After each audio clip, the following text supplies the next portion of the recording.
Guys, it's that time of the month again. Gavin and I coming up on the vlog. weareluna.co is a great place for you and your business to start off with phenomenal accounting and legal services. So if you're a startup or a scale up looking for legal and finance support, or alternatively looking to raise capital, weareluna.co is where you need to be starting off. These guys have been doing it for as long as the dinosaurs have roamed Earth.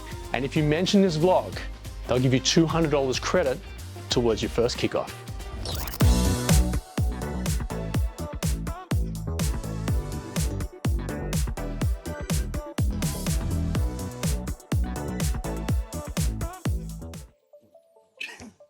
My phone is blowing up right now. I always start by laughing at you. My phone is blowing up. Guys, it's that time of the month. We are back. Always. Good to see you, Toby. Always.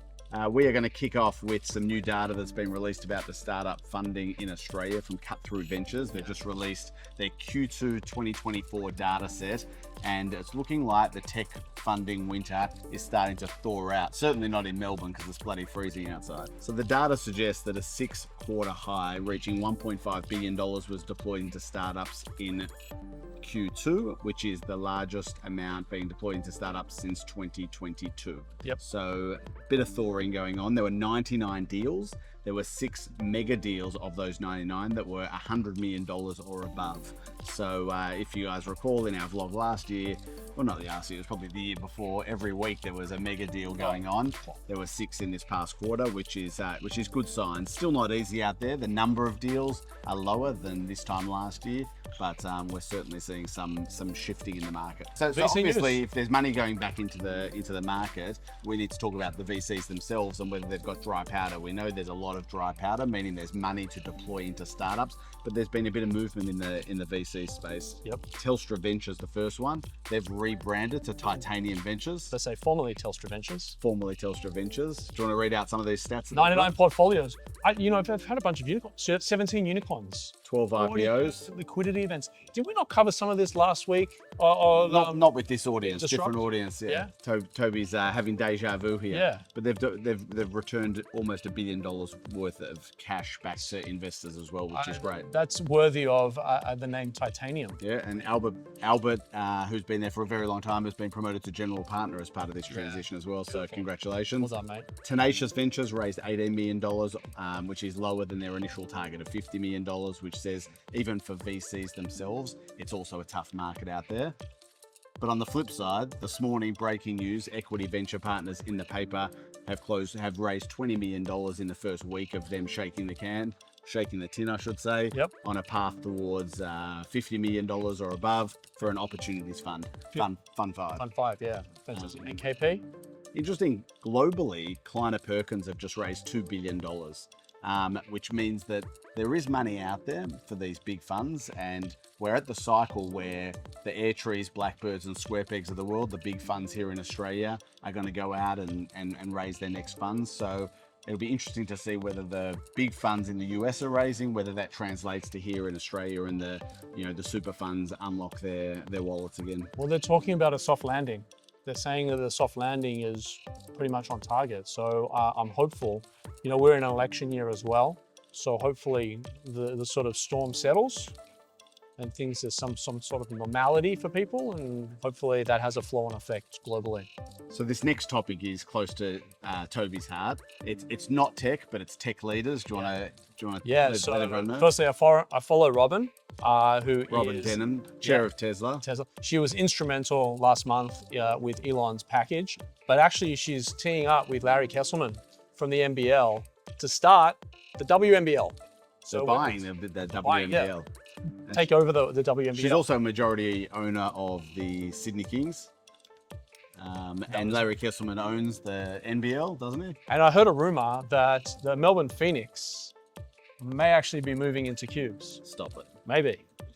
Mike Cannon-Brooks is also a part owner in Utah Jazz over in the US in the NBA. So tech leaders buying into sporting codes is happening. It's not just sporting codes they're buying into, but Canva a couple of years ago announced the Canva Foundation, which is to You know, they've got 30% of the company still of Canva. Canva latest valuation was 38 billion Australian.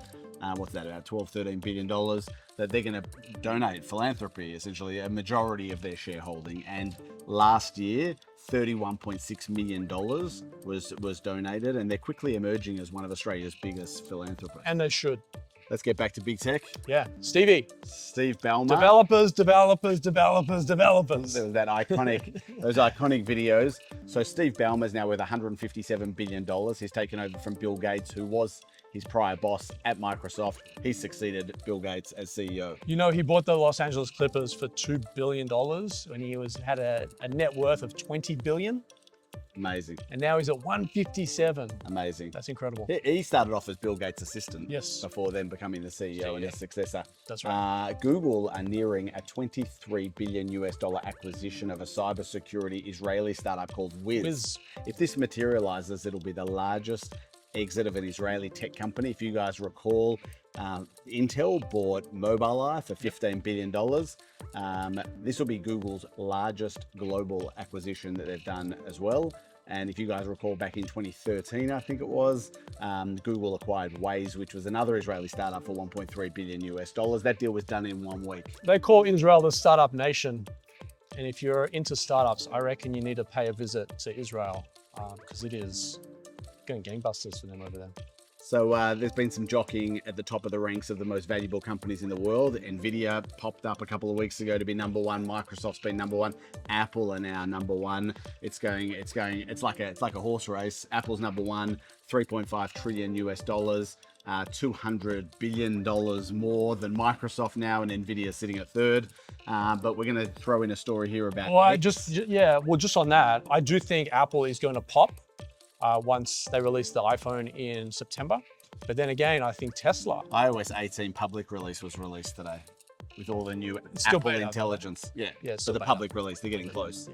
We're 1 month out. I think once we get onto that and the integration with OpenAI and all the fun stuff that you're going to do, it's just going to pop. Why don't you, we could talk about this for a very long time, but why don't you just touch on Elon Musk and X, previously known as Twitter? Yeah, so, I don't think people really understood the value of $44 billion purchase by Elon when he bought Twitter, now X.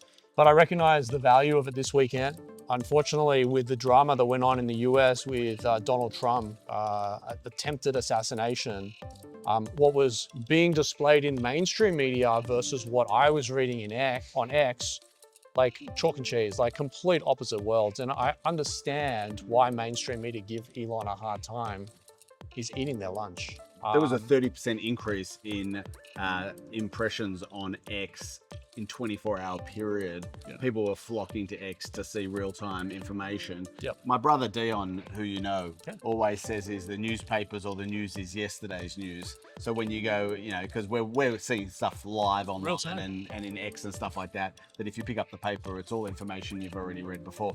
Let's quickly round things off with some big news, some breaking news today that has been released online. You want to share this exciting news? Yeah, so I am stepping to one side as the CEO of Creative Cubes. I am evolving into becoming the executive director. We've acquired Workspace 365 Victoria. Amazing. Which takes us to, once we open our East Melbourne site, it'll take us to 11 sites in Victoria, 3 in the city. 11 sites. Bunch on the fringe. Geelong? And 1 in Geelong, which is an amazing site. Any of the audience out there in Geelong, pop along. Yeah, and Michael Benson, who is the founder and CEO of Workspace 365, is actually stepping in to be big shoes to fill. I don't know about that, but the group CEO. Group CEO, big shoes to fill. Yeah. Big shoes. So what are you going to do? Spend more time in front of the camera? I think the real work starts now. I think Michael's going to focus on the internal stuff, and I'm going to focus on the external. And I've got a lot of landlords that want to do a lot of great business with us and need help. And now we have a portfolio of brands that ordinarily Cubes may have not fitted their asset, but now we've got Workspace, we've got Cubes, we have Clubhouse, Mic Drop, Timber and Greens. We've sort of got this portfolio effect. Amazing. For asset happy member. Number 1 or number 2? Well, I claim it as number 1. You claim it as day 1. I claim it as number 1. Might have been week 1. We might week 1. But either way, I'm so grateful. Anyway, thanks for tuning in. Still here, still recording. Thanks for tuning in. We'll see you next month. Thanks, guys.